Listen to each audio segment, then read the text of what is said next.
You have to official counsel stuff.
wants to be cops for taking a very strong stand?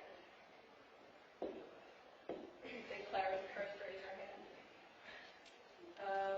Who wants to be the cop for providing strong evidence? I think Gabe was the first person who raised his hand, so keep my hand up. And then the last one is basically just keep track of like who in your team has made points, or just keep track of yourself. You make a point, you get 50 points. Strong enough, don't. Okay? And you can talk about that through your teams later. There are a lot of questions. Or who wants to be the cop? Or no. Who wants? Who? Okay. I just have a question later. Are we doing talk? Everybody has to talk once before people talk again, or how would that work for people evenly distributed? No, just know that those points are going to be going towards your experiments next week, which are going to be a lot more complicated than the ones for this week, as per your request. Also, I have an announcement, or sort of an announcement, but since the experiments are going to be so much more complex next week, you need to make sure that you complete every step very carefully, following the instructions, or else your experiment isn't going to work how it's supposed to. Excuse me. What? Say my first point is not strong enough, and have I completely lost my chance to make the point, or if my next point is strong enough, I get it.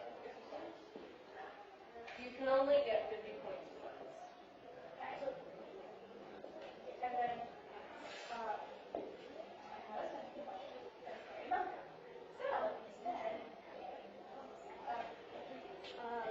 since one more people for our team isn't here, would one person on our team be able to make 100 points? Okay. I've got a question about,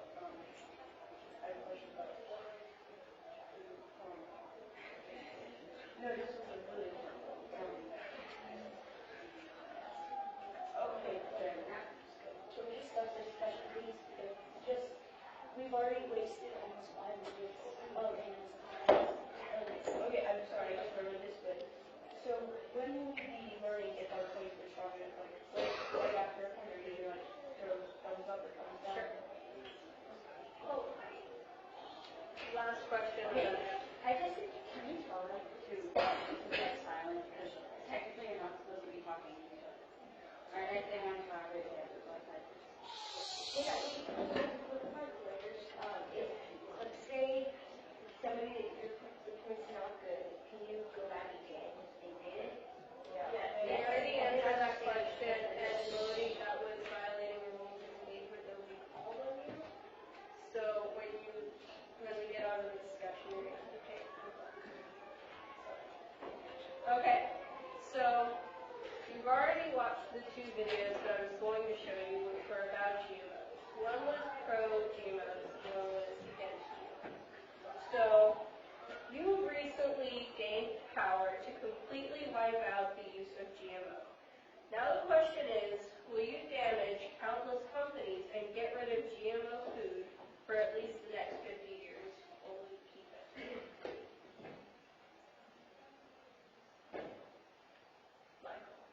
I'll keep it because even though GMOs is terrible for your body, it's sadly enough saving billions of lives, not every day, like every year.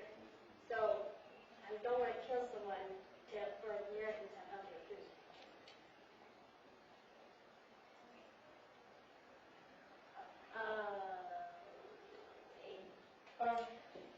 So I would not ban it.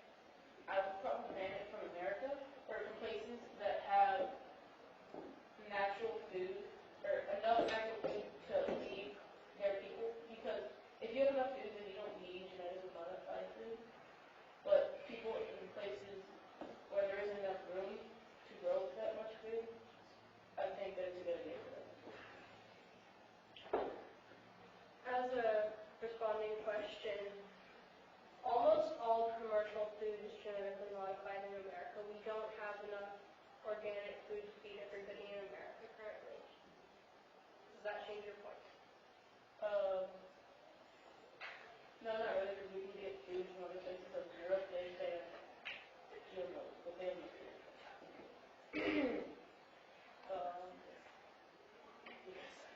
No, we'd go farther than that. We'd pay so much money to Europe for food.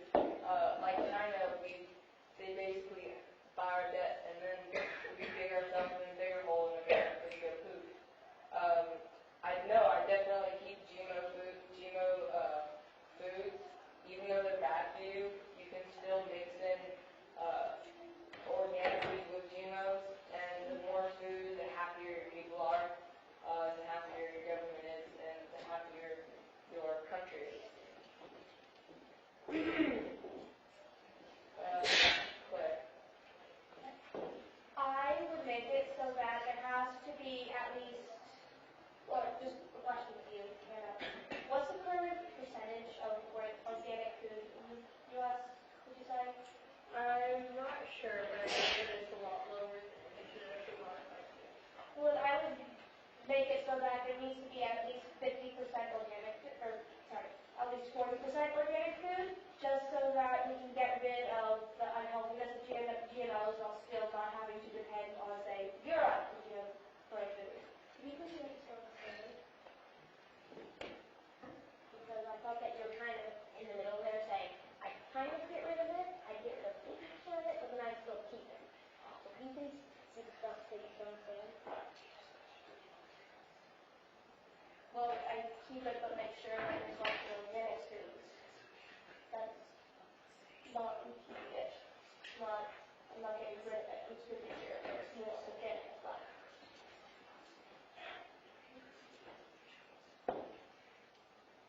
Jack. I agree with Claire, but to add another point to this and to kind of go off of the question that Hannah asked, I would not ban GMOs as much as I think that they're a little unhealthy, and they're on the unhealthy side. The fact is, they're saving millions of lives. And I wouldn't even ban it in the U.S. I wouldn't ban it in the U.S. because there's a big homeless population in the U.S. And homeless people, at a lot of places, they could buy, for $2, they could buy me a drink, when even at McDonald's, who sells GMO foods, they could get a full meal there. So, basically it should be up to you. You should be the one deciding whether or not you want organic. And if you start paying for organic, then that's going to increase the buyer consumer is going to increase, which is going to cause more organic farms to pop up, which could, in fact, make it so there's more organic foods in the U.S.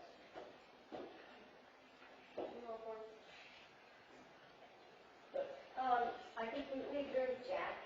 Let's say you ban GMO in the whole world. Let's say you have the power to do that, which I don't think anybody can do. Let's say you have the power to completely ban GMO, and you do. If you want to make a call to kill 1 billion people, or if you don't ban it, maybe 1 million people get sorted out, or maybe people will get blind or something. Because GMO is not that bad. But if you kill 1 billion people, or give them allergies, which one would you rather do?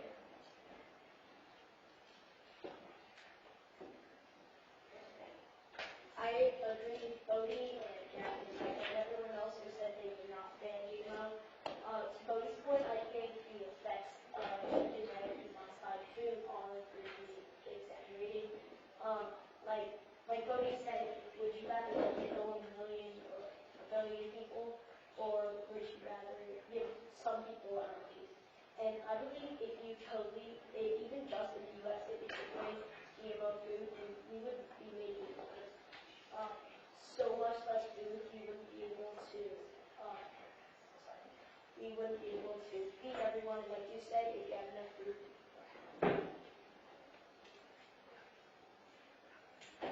Okay. We're going to take a quick little vote on that question, just so that you can see. So, who thinks that you would keep genetically modified food?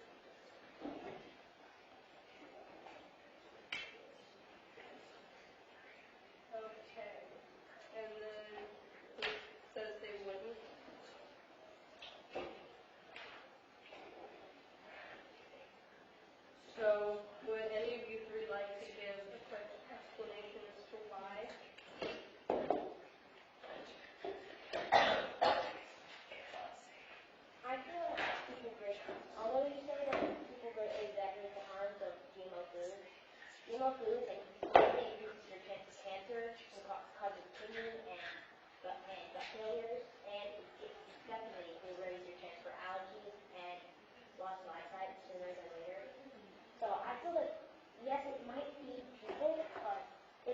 harm humans. It's just like you kind of can't, you kind of like work them out. So I would do away with GMOs because U.S., like people said that you're going to be able to beat ourselves, but totally be able to easily feed 3/4 the population without GMO food.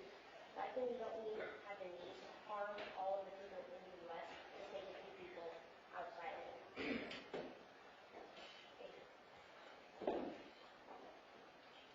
I agree with Gage. I think we should ban GMOs. From my research, I've seen that GMOs don't actually increase yields at all, on average. So saying that GMOs are saving lives really aren't. Also, with all the food in the world, we need to feed everyone. It's the distribution that is bad. And also, when Gage said it gives people cancer, kidney failure, liver failure, and allergies. I don't know if everyone who said allergies aren't that bad. I don't know if you've had allergies before at all.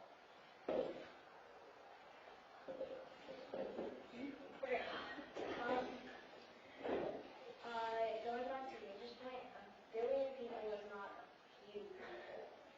So I would not ban GMOs because they might cause serious kidney and liver and cancer and things for some people. It may not happen to all people, and you would be saving about 1 million lives, but maybe only lose 100,000. Big deal. So, no one's talking about it to be like all organic or all GMO. No one's talking about giving people the choice to choose.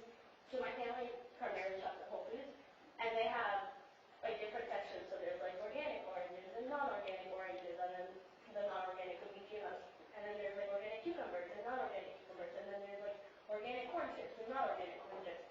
So I feel like I wouldn't ban them, but I would give people the choice to choose, and I would give people the information to know what they were exposing themselves to either way. Because you can't just make the decision for 1 billion people.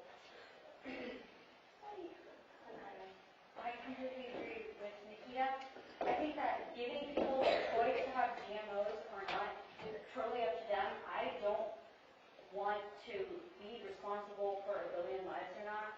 I think it's your responsibility to take care of your own body. If you decide that GMOs are the thing for you, then yes, you will consume GMOs. You should be aware of the side effects, but that doesn't mean we can just affect so many people's lives. And you know, if there's a balance between healthy organic food and maybe not so healthy GMO food or non-organic, then you know it's not as much as just only eating GMOs. If we just only eat GMOs, then maybe there's a really big side effect.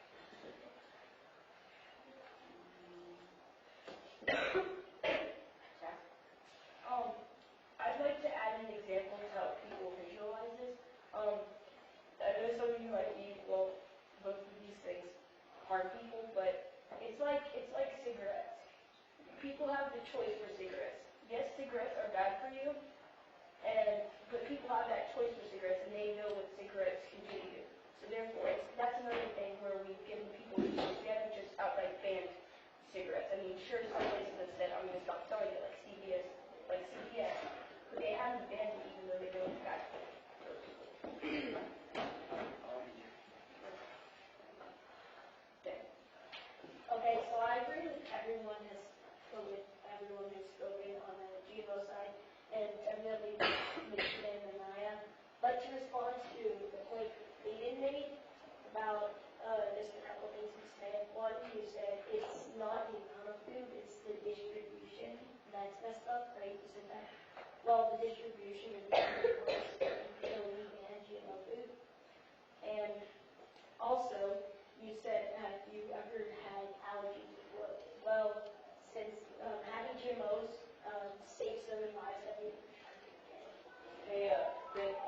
No, the distribution would be, is it the distribution would be even worse? Yeah.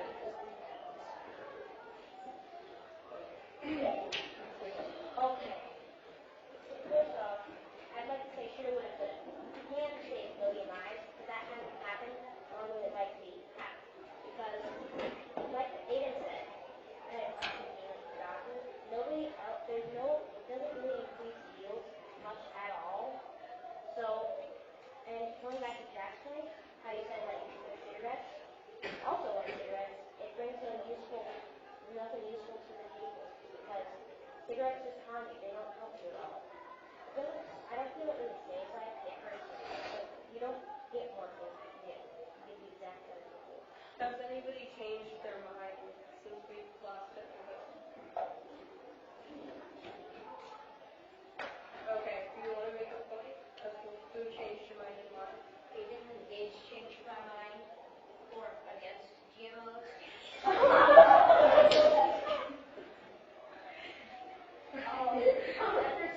I agreed with Nikita and Anaya, but then Gage and Aiden persuaded me that yes, it's not increasing that by that much, and people can lie and say that they are selling organic food, and they don't, which could happen.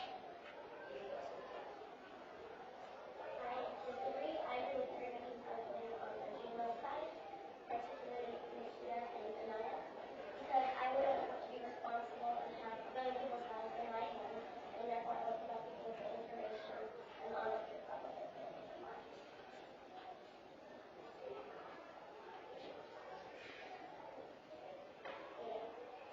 Okay, I've heard a lot of people say that the effects aren't that bad of GMO, and I want to clear it up.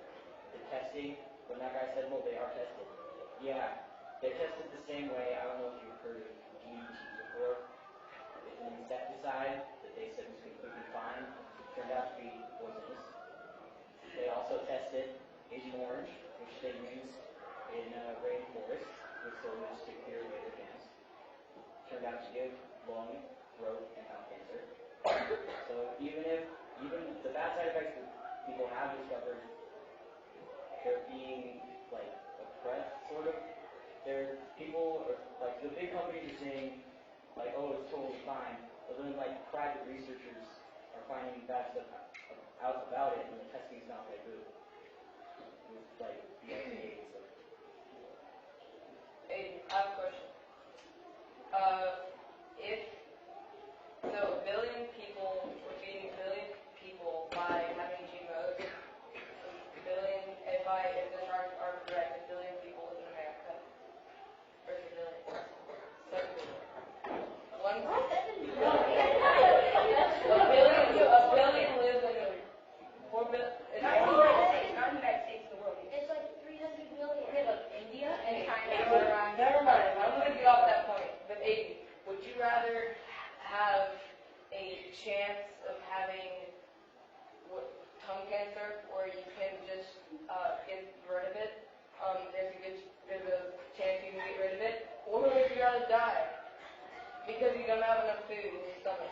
You get a slow, starving to death. Well, I know what you're gonna say, but I don't know if anyone goes. But Okay. So, on a different point, hey Gage, how long do you think it takes for somebody to die of starvation? It takes around it takes 2 weeks to die of starvation. Actually, it takes around 40 days, but that's a different conversation. How long do you think it takes to die of tongue cancer? Gage, how long do you think it takes to die of tongue cancer? Okay, long Gage, how long do you think it takes to die of cancer? It's about a year. So Okay, if you're having years to live, or 24 days to live. But, Gage, on to my point. So, lung cancer, you can get rid of lung cancer. But you can't get rid of starvation unless you have something to eat. If there's nothing to eat, you can't get rid of it. Dude. okay, realized the map again. Actually, it's America. I mean, no. It's America and below. Yeah, the Americas. South America and Mexico. 1 billion people are in there. So all of those people, it's the same amount of people. All those people would die if we got rid of GMOs. The things that 1 billion people are living off GMO food. Yes, you can respond to that. I don't know. First, okay, Chloe, you said you can get rid of lung cancer, but how can you get rid of lung cancer if you can't even afford food? And starting off, I like Deuce's point. I already said we have enough food in the world to feed everyone, and also that guy introduced GMOs to people. He didn't introduce regular corn. If he introduced regular corn, the same amount of people would have survived. They still would have been able to survive. Hey, can you provide evidence of reason? For why they survive. Yeah. I guess. And how there's enough food in the world? I read on like a magazine that there was like a magazine or I forgot what it was, but there's enough food in the world to feed everyone. Where's your evidence? Okay. Well, in scientific posts all over the internet, they studied the yields of regular corn and GMO corn, and it's the exact same. So, since you're saying your point was 1 billion people are living and have been fed on GMO foods, right? And you had to have 1 billion people on organic foods, all those side effects would have gone away because they're using the exact same amount of space for the exact same amount of food.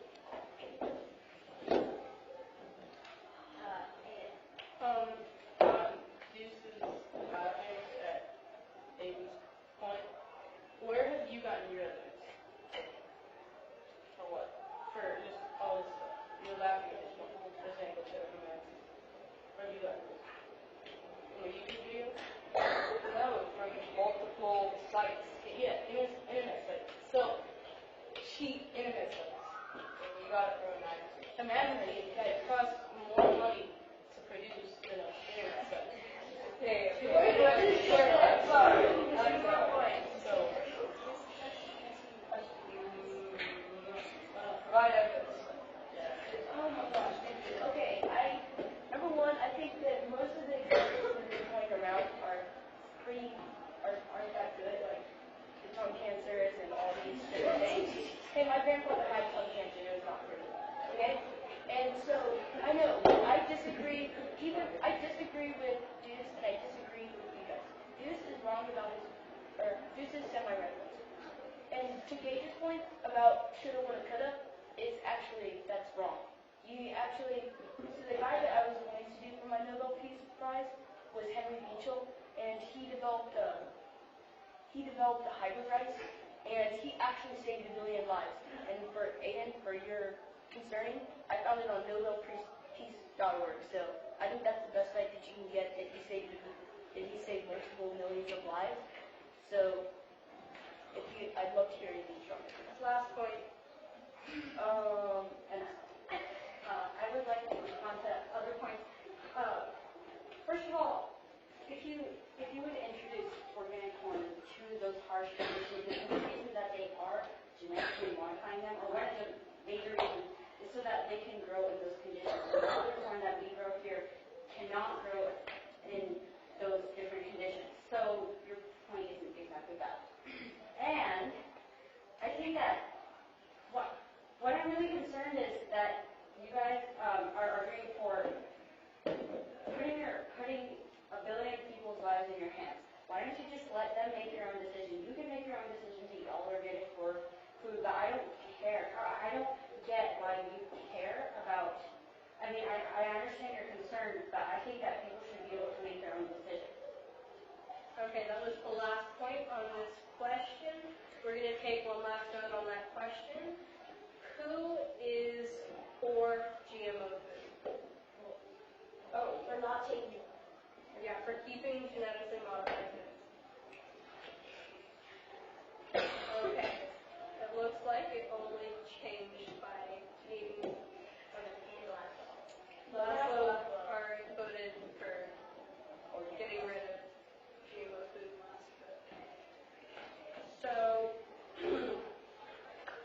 wrap up this week, what are some of your biggest lessons learned about plants? I used to think that I used to be on the side of being with age, but after doing research, I realized that GMOs can help people living on budgets because they do cost less. GMOs can help plants grow where they wouldn't normally be able to. GMOs have saved 1.5 million lives, and GMOs really aren't that bad. I completely agree with Nikita. Like my mom, she's always like kind of talks about the GMOs are so bad, and then my grandfather actually kind of inspired me to research it a little bit. He was always like, he's always been like a GMO like big supporter guy. Like so he talked about them and we had like a discussion about it. So I went out to research it, and I realized it's really not that bad. And it would kill 1.5 billion people if we got rid of it. I learned 3 lessons later this week. One lesson that I learned was just how much goes on inside a tiny plant, like the flowers over there, or the flower over there. Just how much goes on in that little tiny flower. I don't even know what the number is, but there's just a ton of stuff just doing all this work, yet it's like, I don't even know, like a 50th of the size of our body. And I also, like a lot of people, I've actually learned before, I was like, oh, GMOs, why do people put science into our food? And I would have agreed with that kid in that TED Talk, but after doing research and after seeing like how people created hybrids just by picking out stuff that's used by nature and putting it up with other things used by nature, it's actually kind of changed my mind about hybrids, and I've now changed my mind about GMOs. Okay. Well, I guess I agree with Jack. We agree the lesson there. One of my lessons was similar to his. I never really thought about everything that goes on in the plant. I just saw it and I was like, oh man, I didn't think about all the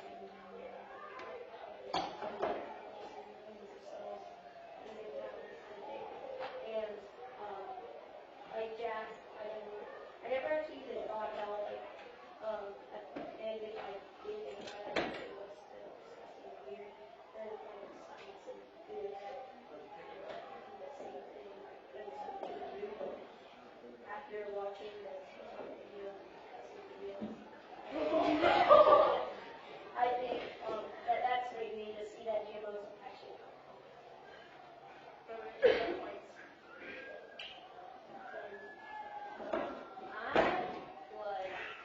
My lessons learned was I learned a lot more about GMOs. At first I was sort of like, I don't agree with it, but I'm willing to let people make their decisions because they might be supporting this budget.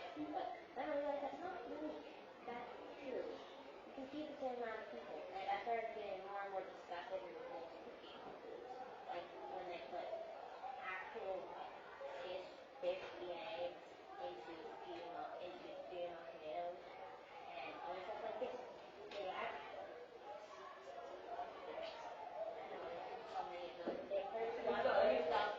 there's a lot of other stuff like that out there, and I think it's more and more repulsed by it.